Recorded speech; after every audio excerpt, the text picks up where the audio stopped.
बिस्मिल्लाहिर्रहमानिर्रहीम। अस्सलाम वालेकुम। हेलो पाकिस्तान। आज एक इंतहाई दिल दुखा देने वाली बात है, उससे मैं आपसे गुफ्तगू करना चाहता हूँ। और वो एक एसएचओ है और पेशावर का एक थाना है और शेर शाह सूरी के नाम से रोड है। उस पे वो कहता है कि उसको इतला मिली कि जाए वकुआ, उसने कहा है जाए वकुआ वो होती है जहाँ कोई जुर्म किया जाए, जहाँ पे कोई क्राइम सीन हो और जहाँ पे कोई ऐसी हरकत हो जिससे कोई कानून तोड़ा जाए। और उसके बाद वो लिखता है कि मैं पहुंचा जब तो 300-400 जो तहरीक इंसाफ के 300-400 कस जो तहरीक इंसाफ के वर्कर्स थे वो तौहीन कुरान के सिलसिला में स्वीडन के खिलाफ एहतजाजी मुजाहरा कर रहे थे। और उसने कहा कि एहतजाजी मुजाहरे से चूँकि एक सड़क पे वो जमा हुए और वो सड़क को रुक गई, इसलिए उनके खिलाफ पर्चा किया जाए। और उसने 3 फौजदारी जो पाकिस्तान पीनल कोड की जो दफात हैं वो लगा के पर्चा दर्ज कर दिया। ये इंतहाई शर्मनाक है।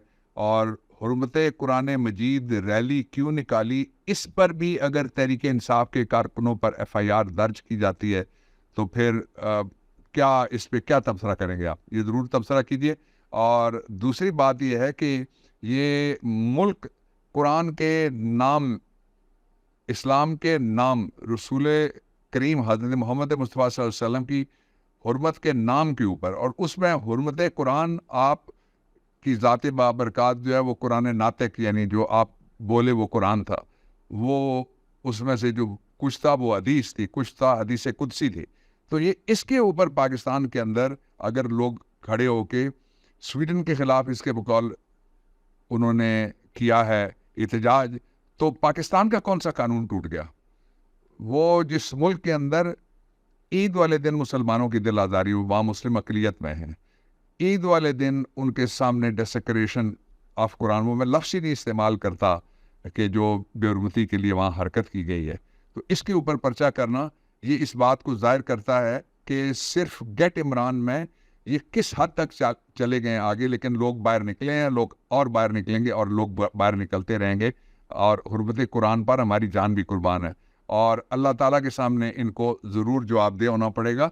और जो वहाँ पे शिफात है वो मोहम्मद रसूलुल्लाह सल्लल्लाहु अलैहि वसल्लम के ज़रिए होनी है, जो ख़ुद कुरान नातिक है। बाकी मैं अल्लाह पे छोड़ता हूँ और कौम पे छोड़ता हूँ कि वो इसके ऊपर ज़रूर बात भी करे। और इस पे इनको शर्मिंदा करने की कोई ज़रूरत नहीं है, इसलिए कि शर्म या होती है और या नहीं होती, हया या होती है या नहीं होती। जिनको कौम की हया नहीं है, कौम की बहू बेटियों की हया नहीं है, चादर चारदीवारी की हया नहीं है, आज वो यहाँ पहुँच गए कि हुर्मत कुरान मजीद रैली क्यों निकाली, इस पे भी एफआईआर दर्ज कर दी गई। ये मेरे ख्याल में दुनिया की तारीख की सबसे स्याह तरीन एफआईआर है।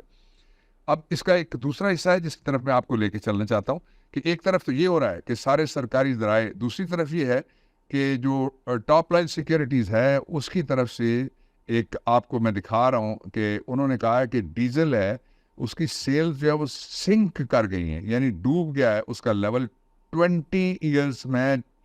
और जो फाइनेंशियल ईयर 2023 है, 20 साल के सारे अरसे में अवेलेबल डाटा था जो उनके पास, उसके मुताबिक जो 3 वजूहात की बना पे पाकिस्तान में डीज़ल की जो सेल है वो गिर गई है। पहली वजह उसमें यह है कि जो एवरेज पंप प्राइसेस हैं वो जो बाकी प्राइस है उससे 76% वो हायर है, यानी 76% ज़्यादा कीमत पे उसको बेचा जा रहा है।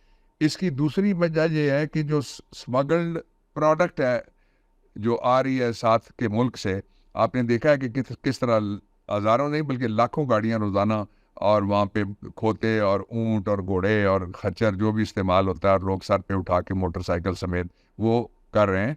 और ये सारा ज़ाहिर है कोई ख़ुद नहीं कर सकता और ख़ुद कोई इसका सारा मुनाफा भी नहीं खा सकता। और ज़ाहिर है ये माफिया होता है, ये माफिया में बड़े बड़े लोग होते हैं।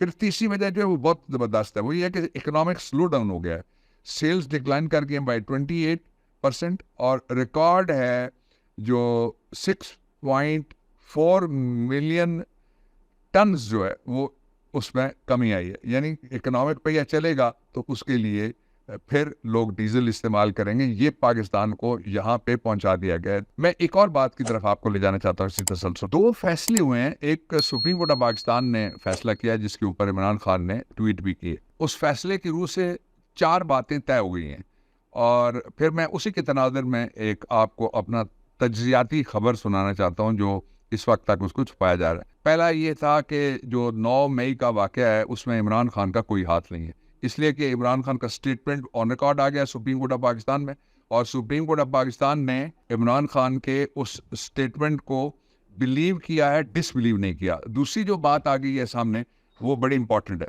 وہ یہ ہے کہ جو گرفتاری تھی عمران خان کی وہ عدالتی احاطے سے، وہ عدالت کی شدید ترین انہوں نے کہا ہے کہ اس عدالت کی ایک طرح سے اعانت ہے اور اس کو ڈی گریڈ کرنے والی بات ہے، اور ساتھ سپریم کورٹ آف پاکستان نے یہ بھی کہا ہے کہ اگر اس کی اجازت دے دی جائے تو پھر شکارگاہ پولیس بنا لیں گے لوگوں کو گرفتار کرنے کے لیے عدالت کے احاطے کو۔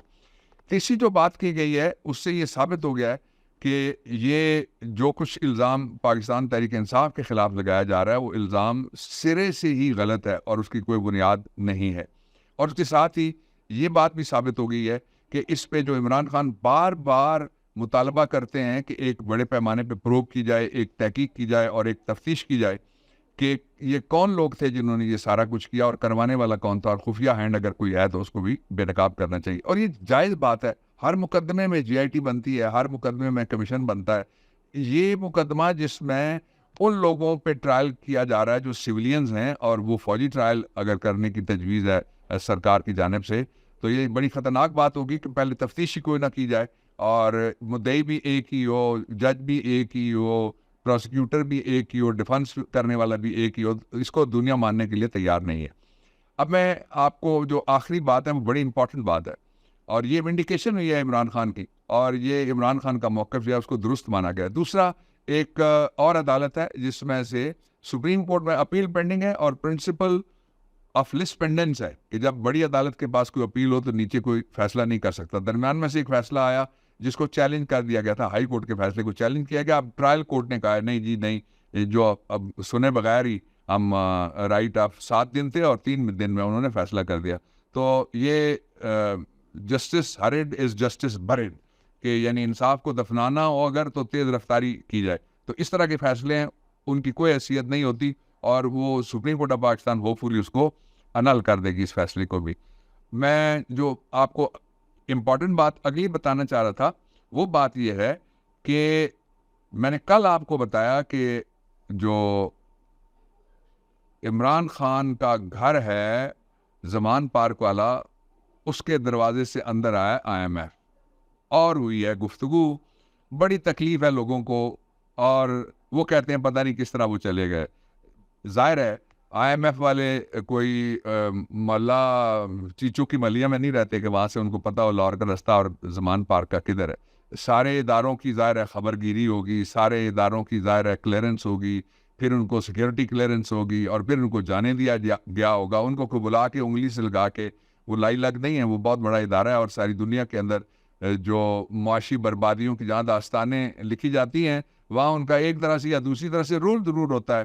تو اس وقت وہ وہاں گئے تو جو گفتگو ہوئی اس کا ایک نتیجہ ہے جو کوئی نہیں نکال رہا، میں نکال کے آپ کے سامنے رکھتا ہوں۔ گفتگو یہ ہے کہ پاکستان تحریک انصاف 3 مہینے کے لیے الیکشن وقت پہ ہونے کی شرط پہ جو ایس بی اے ہے اس کی حمایت کرتی ہے، یعنی پروگرام ہے جو اس وقت پاکستان کو قرض دینے کا جو آئی ایم ایف کی طرف سے اس کی حمایت کرتی ہے۔ یہ معاہدہ کس کے درمیان ہوا ہے؟ پاکستان تحریک انصاف کے چیئرمین عمران خان اور انٹرنیشنل مانیٹری فنڈ جو بینک ہے آئی ایم ایف اس کے درمیان، یہ ان کے درمیان انڈرسٹینڈنگ اور معاہدہ ہوا ہے۔ اس معاہدے کے اگر ایک فریق کو گرفتار کر لیا جائے تو کیا وہ معاہدہ قائم رہ سکتا ہے؟ اس لیے عمران خان کی گرفتاری اب رول آؤٹ ہو جائے گی، اور اگر نہیں تو پھر اس کا نتیجہ وہی ہوگا کہ 0 پوائنٹ پہ دوبارہ قرضے کی ساری گفتگو پہنچ جائے گی۔ خوش رہیے، کل پھر بات کروں گا۔ پاکستان پائندہ باد۔